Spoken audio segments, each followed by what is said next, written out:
నర్సాపురం రాజకీయాలు ఎప్పుడూ హాట్గానే ఉంటాయి. ఇక్కడ కాపు కమ్యూనిటీ చాలా బలంగా ఉంది. మొత్తం 28% ఈ సామాజిక వర్గ జనాభానే ఉంది. 2014లో ఇక్కడ టీడీపీ గెలవడానికి కారణం జనసేనతో పొత్తు ఉండడమే. 2019లో టీడీపీ జనసేన విడివిడిగా పోటీ చేయడం వైసీపీకి కలిసొచ్చింది. జనసేన సెకండ్ పొజిషన్లో నిలిచింది. మరోవైపు నర్సాపురం ఎంపీ రఘురామకృష్ణరాజు వైసీపీ రెబల్గా మారడం ఆ పార్టీకి ఇబ్బందికర పరిస్థితులను తీసుకొచ్చింది. మరి ప్రస్తుతం నర్సాపురం నియోజకవర్గం ఓటర్ నాడి ఎలా ఉందో తెలుసుకునే ముందు 2019 అసెంబ్లీ ఫలితాలను ఓసారి చూద్దాం. 2019 అసెంబ్లీ ఎన్నికల్లో నర్సాపురం సెగ్మెంట్లో వైసీపీ అభ్యర్థి ముదునేరి ప్రసాదరాజు 41% ఓట్లు సాధించి విజయం సాధించారు. జనసేన నుంచి పోటీ చేసిన బొమ్మిడి నాయకర్ 36% ఓట్లు రాబట్టారు. అటు టీడీపీ నుంచి పోటీ చేసిన బండారు మాధవనాయుడు 20% ఓట్లు సాధించారు. గత ఎన్నికల్లో టీడీపీ జనసేన వేర్వేరుగా పోటీ చేయడం ముఖ్యంగా ఈ నియోజకవర్గంలో వైసీపీకి కలిసొచ్చింది. దీనికి తోడు జగన్ వేవ్ కూడా ఉండడం మరింత ప్లస్ అయింది. మరి ఈసారి టీడీపీ జనసేన పొత్తు ఉండడంతో ఈ ఎన్నికల్లో నర్సాపురం సెగ్మెంట్లో రాజకీయం ఎలా ఉండబోతోందో big TV exclusive detailed election సర్వేలో వెల్లడైనటువంటి అభిప్రాయాలను ఇప్పుడు పరిశీలిద్దాం. వైఎస్ఆర్ కాంగ్రెస్ పార్టీకి చెందినటువంటి నాయకుడు ముదునూరి ప్రసాదరాజు.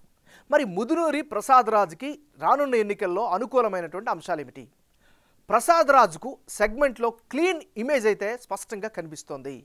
మరోవైపు ప్రసాదరాజు నాయకత్వంపై కేడర్లో సంతృప్తి వ్యక్తం చేస్తున్నారు. ఇదొక అదనపు ఆకర్షణ. ఇక జనంలో తిరుగుతూ కష్టపడుతున్న అభిప్రాయం అయితే ప్రసాదరాజు పట్ల వినిపిస్తోంది. అభివృద్ధి చేసినటువంటి పనులు కావచ్చు, లేకపోతే ప్రారంభోత్సవాలతో ఎప్పుడు కూడా ప్రజల్లో బిజీగా ఉండడం ఖచ్చితంగా ఆయనకి అడ్వాంటేజ్ అయ్యే అవకాశం ఉంది. ఈ నియోజకవర్గంలో పాఠశాలల్లో మౌలిక వసతులు మెరుగయ్యాయి. ఇవి కూడా ముదునూరి ప్రసాదరాజుకు పాజిటివ్ ఫ్యాక్టర్స్ని తీసుకొస్తున్నాయి. మరి ఈయనకి సంబంధించినటువంటి మైనస్ పాయింట్స్ ఏంటి పరిశీలిస్తే, అర్హులకు టిడ్కో ఇల్లు ఇవ్వలేదు అనేటటువంటి ఆరోపణ బలంగా వినిపిస్తోంది. ఇక జగనన్న కాలనీ స్కీమ్లో ఎవరికీ ఇల్లు దక్కకపోవడం కూడా అదొక మైనస్గా చెప్పుకోవచ్చు. నర్సాపురం మొగల్తూరులో డ్రైనేజీ సమస్యలు కొట్టొచ్చినట్లుగా కనిపిస్తున్నాయి. నర్సాపురంలో డంప్ యార్డ్ లేక నానా ఇబ్బందులు పడుతున్నారు. దీని పట్ల స్థానికంగా ప్రజల్లో విపరీతమైన వ్యతిరేకత కనిపిస్తోంది. 2019లో డంప్ యార్డుకి హామీ ఇచ్చినా నెరవేర్చినటువంటి పరిస్థితి. ఇంకొక వైపు ప్రతిపక్షం ఆరోపిస్తున్నట్లుగా ఈ నియోజకవర్గంలో రోడ్లు చాలా అధ్వాన స్థితికి చేరుకున్నాయి. తాగునీటికి కూడా చాలామంది ఇబ్బందులు పడుతున్నారు. ఇక నర్సాపురం సెకినేటిపల్లి బ్రిడ్జి నిర్మాణం పూర్తి కాకపోవడం, నత్తనటకన సాగుతుండడం కూడా మైనస్. ఇది ఈయనకి సంబంధించినటువంటి ప్లస్లు మైనస్లు. జనసేన పార్టీకి చెందినటువంటి నాయకుడు బొమ్మిడి నాయకర్. మరి బొమ్మిడి నాయకర్కి ప్లస్ పాయింట్స్ ఏంటి పరిశీలిస్తే, నర్సాపురంలో కీలక నేతగా మంచి గుర్తింపుని సాధించుకోగలిగారు. మరోవైపు ప్రభుత్వ చర్యలపై ఎప్పటికప్పుడు నిరసన గలం వినిపిస్తున్నారు, ప్రజా గొంతుగ్గా మారుతున్నారు. నర్సాపురం అభివృద్ధి కోసం ప్రతిపక్ష నేతగా పోరుబాట పడుతున్నారు. ఎక్కడ అవకాశం ఉంటే అక్కడ ప్రశ్నిస్తున్నారు. ఇవన్నీ కూడా ఈయనకి అన్ని సామాజిక వర్గాలతో సంబంధాలను కూడా చాలా చక్కగా కొనసాగిస్తున్నారు. మరీ ముఖ్యంగా 2019 ఎన్నికల్లో ఫస్ట్ అటెంప్ట్లోనే 36% ఓట్లు సాధించారు నాయకర్. ఇవన్నీ కూడా బొమ్మిడి నాయకర్కు అనుకూల అంశాలుగా చెప్పుకోవచ్చు.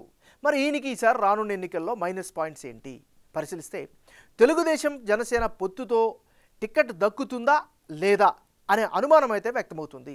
ఇది ఈయనకి సంబంధించినటువంటి ప్లస్లు మైనస్లు. తెలుగుదేశం పార్టీకి చెందినటువంటి నాయకుడు బండారు మాధవనాయుడు. మరి బండార మాధవనాయుడికి ఉండేటటువంటి అడ్వాంటేజ్ ఫ్యాక్టర్స్ ఏంటి? టీడీపీ వేవ్ పైనే ప్రధానంగా ఈయన నమ్మకం పెట్టుకున్నాడు, అది కనిపిస్తోంది. గత ఎన్నికల్లో ఓడిపోయారు, ఆ సానుభూతి ఈసారి అడ్వాంటేజ్ అయ్యే అవకాశం కనిపిస్తోంది. ఇది ఈయనకుండే ప్రధానమైనటువంటి ప్లస్ పాయింట్స్. మరి బండారు మాధవనాయుడుకుండే మైనస్ పాయింట్స్ ఏంటి? ఓడిన తర్వాత సెగ్మెంట్లో ఆశించిన స్థాయిలో యాక్టివిటీ లేకపోవడమే ప్రధానమైనటువంటి మైనస్గా చెప్పుకోవచ్చు. ఇది ఈయనకు ఉండేటటువంటి ప్లస్లు మైనస్లు. రానున్న ఎన్నికల్లో నర్సాపురం నియోజకవర్గంలో ఎవరెవరు బరిలో ఉంటే ఫలితాలు ఏ విధంగా వచ్చే అవకాశం ఉందో పరిశీలిద్దాం. ముందుగా ముదునేరి ప్రసాదరాజు వర్సెస్ బొమ్మిడి నాయకర్. వీళ్ళిద్దరి మధ్య గనక ఇప్పటికిప్పుడు ఎన్నికలు జరిగితే నర్సాపురంలో జనసేనకు గెలిచే అవకాశాలు ఎక్కువగా కనిపిస్తున్నట్లు బిగ్ టీవీ సర్వేలో తెలుస్తోంది. బొమ్మిడి నాయకర్కు ఏకంగా 52% ఓట్లు వచ్చే ఛాన్సెస్ ఉన్నాయని సర్వేలో తేలింది. అదే సమయంలో వైసీపీ అభ్యర్థి సిట్టింగ్ ఎమ్మెల్యేకు 43% ఓట్లు వచ్చే అవకాశాలున్నాయి. ఇతరులకు 5% ఓట్లు దక్కే ఛాన్సెస్ కనిపిస్తున్నాయి. జనసేనకు ఇక్కడ ఓట్లు రావడానికి కారణం అభ్యర్థికి ఉన్న పాజిటివ్ ఇమేజ్, అలాగే కాపు సామాజిక వర్గం పవన్ పార్టీకి మద్దతుగా ఉండాలని అనుకోవడం వంటి సామాజిక సమీకరణాలు కలిసి వస్తున్నాయి. అదే సమయంలో ప్రస్తుత ప్రభుత్వంలో నరసాపురంలో అంతగా అభివృద్ధి జరగలేదు అన్న ప్రజల అభిప్రాయం ఓట్ల రూపంలో కనిపించే ఛాన్సెస్ ఉన్నాయని, వీటికి తోడు ప్రభుత్వ వ్యతిరేకత కూడా జనసేనకు అనుకూలంగా పనిచేసే అవకాశం ఉందని సర్వేలో భాగంగా తేలింది. అదే సమయంలో వైసీపీ అభ్యర్థికి వచ్చే ఓట్ షేర్, ప్రభుత్వ స్కీముల ద్వారా లబ్ధి పొందుతున్న వారి ఓట్లు ప్రభుత్వానికి కీలకం కాబోతున్నాయి. ప్రస్తుతం సిట్టింగ్ ఎమ్మెల్యేగా ఉన్న ప్రసాద్ రాజుపై జనంలో ఉన్న పాజిటివ్ ఇమేజ్ కూడా కలిసి వస్తోంది. ముదునూరి ప్రసాద్ రాజ్ వర్సెస్ బండారు మాధవనాయుడు, వీళ్ళిద్దరి మధ్య గనక ఇప్పటికిప్పుడు ఎన్నికలు జరిగి వైసీపీ నుంచి ప్రసాద్ రాజు, తెలుగుదేశం పార్టీ నుంచి బండారు మాధవనాయుడు గనక పోటీ చేస్తే టీడీపీకే గెలుపు అవకాశాలు ఎక్కువగా కనిపిస్తున్నట్లు బిగ్ టీవీ సర్వేలో తేలింది. ప్రసాద్ రాజుకు 44% ఓట్లు, టీడీపీ అభ్యర్థికి 49% ఓట్లు, ఇతరులకు 7% ఓట్లు వచ్చే ఛాన్సెస్ ఉన్నాయి.